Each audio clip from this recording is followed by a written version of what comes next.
It is supposed to be a government by the people, for the people, but that's not necessarily what happens.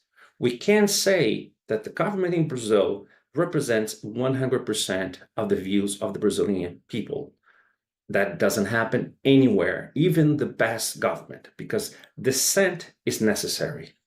But going back to Brazil, what is happening here must also stop. And I say that with a caveat that it's happening around the world. More than that, what's happening in Brazil is an instrument, is a lab, is a laboratory for what's going to happen around the world. What is happening in Europe and is happening in the US. But honestly, that's not good for anyone.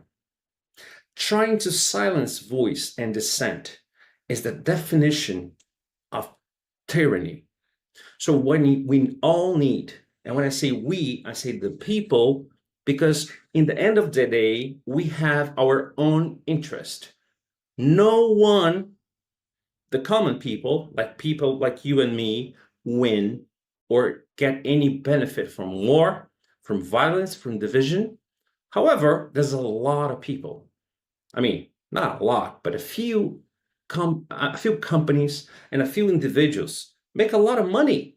Really, just make a lot of money from what? This chaos, from war. Now, there's a war machine that never ended. What happened in the US with RFK Jr., a Kennedy, he was literally assassinated, his reputation.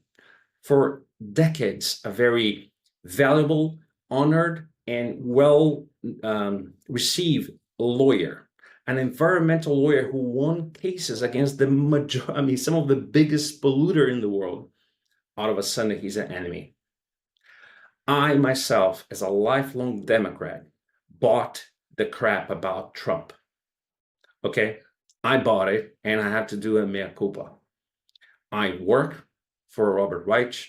I worked for Kerry in his presidential bid, in an Obama campaign. And honestly, I don't see that Democratic Party anymore. There's a few that have gone so far to the left that they forgot the reason for fighting for something like liberty. Growing up in Boston, and when understanding the power of the history on those streets, the people who fought and gave their lives for something called liberty. In the US Constitution, there's a lot of blood.